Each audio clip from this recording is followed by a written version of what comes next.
मेरे प्यारे दोस्तों, मित्रों और साथियों, सादर नमस्कार। हमारे इस YouTube चैनल वीडियो में और फेसबुक वीडियो में आप सभी दर्शकों का हृदय से स्वागत है। मैं हूं आपका इष्ट मित्र दोस्त मिस्टर शांतिलाल डंसेना, बड़े डुमरपाली, रबड़सन, खरसिया, जिला रायगढ़, छत्तीसगढ़, भारत से हूं। मित्रों, आप लोग हमारे इस YouTube चैनल वीडियो को पहली बार देख रहे हैं तो आपसे मैं निवेदन करता हूं, इसको सब्सक्राइब जरूर कर दें। बेल आइकन का जो घंटी है उसको भी क्लिक कर दें और विशेष रूप से ऑल ऑप्शन का चयन करना होगा ताकि हर रोज़ का नोटिफिकेशन सबसे पहले आपको उपलब्ध हो। अगर शुरू से अंत तक देखते हैं तो आपको मैं हृदय से धन्यवाद देता हूं। और आप लोग हमारे इस YouTube चैनल वीडियो को, फेसबुक वीडियो को भी देखते हैं तो भी आपको मैं हृदय से आभार व्यक्त करते हुए सलाम करता हूं। मित्रों, अगर कोई विशेष संशोधन की आवश्यकता है तो आप हमें कमेंट बॉक्स पर सूचित कर दें और मार्गदर्शन भी दें, क्योंकि आपका मार्गदर्शन हमारे श्रेष्ठ जीवन का आधार है। मन कहता है, उचित लगता है, अच्छा लगता है तो आप हमें एक लाइक जरूर दें, इष्ट मित्रों के पास शेयर भी करें।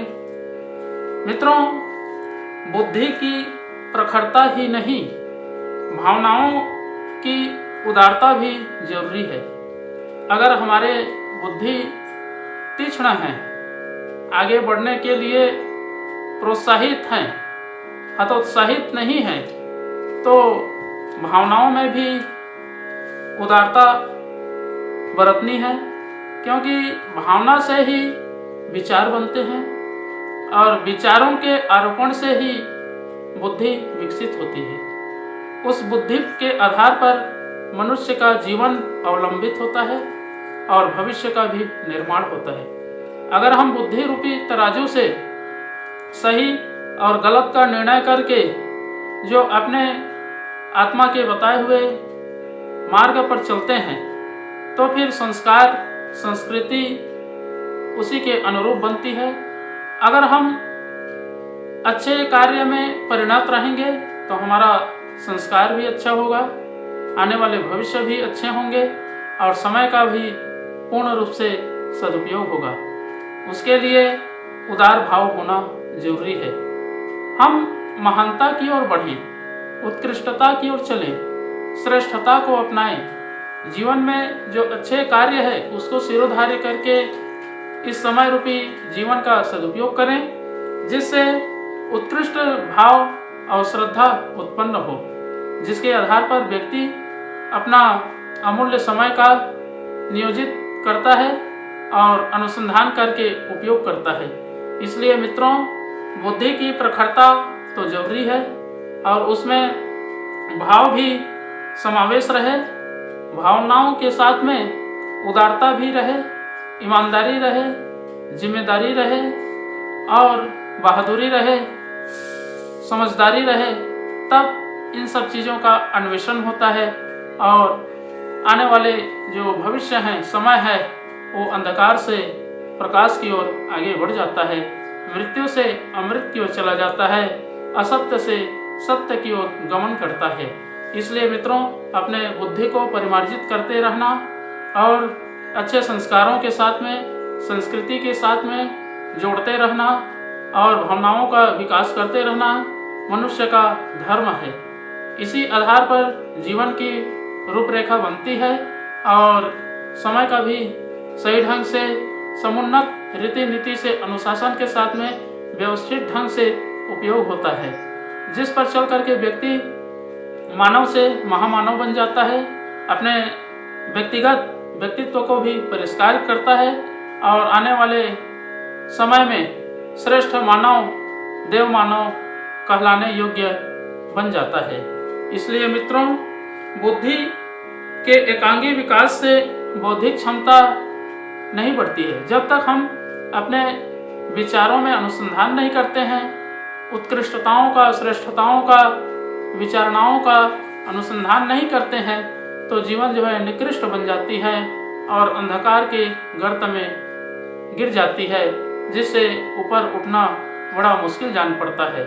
इसलिए मित्रों, अपने बुद्धि को परिमार्जन करते रहना और समय का विचारों के साथ में, भावों के साथ में सदुपयोग करना जीवन का परम लक्ष्य होना चाहिए, ताकि आने वाले जो संतान है, संस्कृति है, संस्कार है, वो देख करके, अनुभव करके अपने जीवन को भी धन्य बना सके।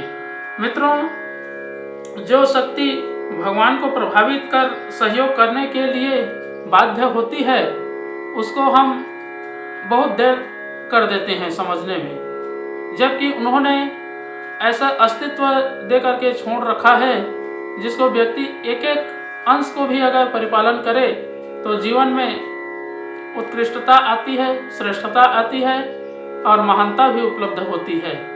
जीवन में मधुरता का गुण धारण करना ही महानता है। सबसे बड़ी सेवा आत्मविश्वास से होती है। अपना सुधार करेंगे तो संसार सुधर जाएगा और अपना सुधार ही संसार की सबसे बड़ी सेवा है। मित्रों, जब तक हम जीवेम सरदह सतम को नहीं अपनाते हैं, तब तक कर्मण्येवाधिकार रास्ते का ज्ञान नहीं होता है। कर्मण्येवाधिकार रास्ते हमें केवल कर्म करने का अधिकार है, स्वभाव परिवर्तन या ईश्वर के दिए हुए स्थान परिवर्तन में नहीं है। माँ फलेषु कदाचन, हम इस कर्म को किए हैं तो इसका अमुक फल होगा या ऐसा फल होगा, यह सोच करके जो व्यक्ति कर्म करता है वो हमेशा दुखी रहता है और अपने बुद्धि का भी ह्रास कर देता है। इसलिए मित्रों, कर्म के ऊपर निर्भर रहना, विचारों को, बुद्धि को, भावनाओं को एक बना करके चलना अति आवश्यक है। इन सब चीज़ों का संशोधन करने के लिए आधार है, वो है गायत्री महामंत्र। अगर हम गायत्री मंत्र का उच्चारण करते हैं या जाप करते हैं, उनके प्रत्येक शब्दों के अर्थों का चिंतन मनन करते हैं, तो बुद्धि जो है प्रखर बनती है और भावनाओं में उदारता का समाविष्ट होता है। जब व्यक्ति उदार बन जाता है तो फिर उसकी बुद्धि जो है प्रखर हो जाती है। तो आइए मित्रों, एक बार गायत्री मंत्र और एक बार संपुट के साथ में महामृत्युंजय मंत्र का उच्चारण मेरे साथ साथ में करेंगे। ओम भूर्भुवः स्वः तत्सवितुर्वरेण्यं भर्गो देवस्य धीमहि धियो यो नः प्रचोदयात्। उस प्राण स्वरूप, दुखनाशक, सुख स्वरूप, श्रेष्ठ, तेजस्वी, पापनाशक, देव स्वरूप परमात्मा को हम अपनी अंतरात्मा में धारण करें। वह परमात्मा हमारी बुद्धि को सतमार्ग की ओर प्रेरित करे। ओम हौम जोम सह, ओम भूर्भुवः स्वः, ओम त्र्यंबकं यजामहे सुगंधिं पुष्टिवर्धनम् उर्वारुकमिव बन्धनान् मृत्योर्मुक्षीयमामृतात्। ओम स्वः भुवः भुव, ओम सह जुम हौम ओम। मृत्युंजय महादेव त्राहि मां शरणागतं, जन्म मृत्यु जरा व्याधि पीड़ितं कर्म बंधनाय। ओम असंभवं संभव कर्तुमुद्यतं प्रचंड झंझावृतिरोध सत्समं युगस्य निर्माण कृते समुद्यतं परम महाकालमं नमाम्यहम्। ओम अस्तोमा सद्गमय तमसोमा ज्योतिर्गमय मृत्युर्मामृतं गमय। परम पूज्य गुरुदेव, वेद मूर्ति, तपोनिष्ठ, युग दृष्टा, युग प्रवर्तक, युग ऋषि पंडित श्री राम शर्मा आचार्य जी, परम वंदनीय माता जी भगवती देवी शर्मा जी और आद्य माँ गायत्री माता, धरती माता, भारत माता, प्रकृति, पर्यावरण, सूर्यदेव, महाकाल भगवान, सरस्वती माँ, लक्ष्मी माता, सभी ग्रह नक्षत्र, अखिल विश्व ब्रह्मांड के सभी देवी देवताओं के सूक्ष्म संरक्षण में जितने भी हमारे YouTube चैनल के माध्यम से, फेसबुक के माध्यम से, व्हाट्सएप स्टेटस के माध्यम से वीडियो देख रहे हैं, सुन रहे हैं, समझ रहे हैं, ऐसे हमारे प्रिय आत्मीय, आदरणीय, सम्माननीय, परम हितैषी हमारे देवतुल्य भाइयों, देवी स्वरूपा माताओं, बहनों, आप लोगों को मेरा सादर प्रणाम। ऋषि चिंतन के सानिध्य में से आज का जो एक बहुत ही दिव्य, अनमोल, महत्वपूर्ण सुविचार है आपके पास लेकर के प्रस्तुत कर रहा हूँ। आज का सुविचार है मित्रों, बुद्धि की प्रखरता ही नहीं, भावनाओं की उदारता भी, भावनाओं की उदात्तता भी। बड़ा अद्भुत सुविचार है। उत्कृष्ट भाव, श्रद्धा ही भगवान को भी भक्त के पास आने के लिए बाध्य करती है।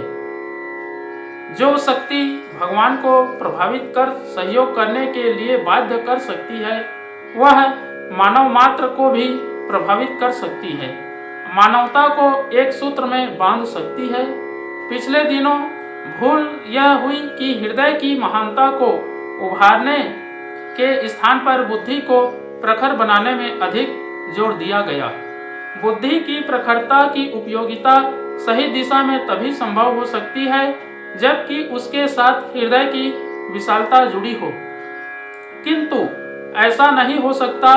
प्रयत्न बुद्धि को प्रखर बनाने के लिए ही हुआ है, उसमें सफलता भी मिली, फलस्वरूप भौतिक उपलब्धियां भी प्राप्त हुई। मित्रों, बुद्धि के एकांगी विकास से बौद्धिक परिकल्पनाओं की प्राप्ति भले ही हो जाए, मनुष्य को महान बना सकना संभव नहीं है। बुद्धि की प्रखरता के साथ हृदय की महानता को विकसित करने के लिए भी प्रयत्न करना होगा, तभी मनुष्य मानवोचित गुणों से संपन्न बनकर व्यक्तिगत एवं सामाजिक जीवन के लिए अर्थों में उपयोगी बन सकता है। अंतरंग की महानता ही मनुष्य की गरिमा को चिर स्थायी बनाए रख सकती है। बहुत बहुत धन्यवाद मित्रों। अगले बार नए विचार लेकर के नए वीडियो के साथ में आपके पास फिर प्रस्तुत होंगे। सादर नमस्कार।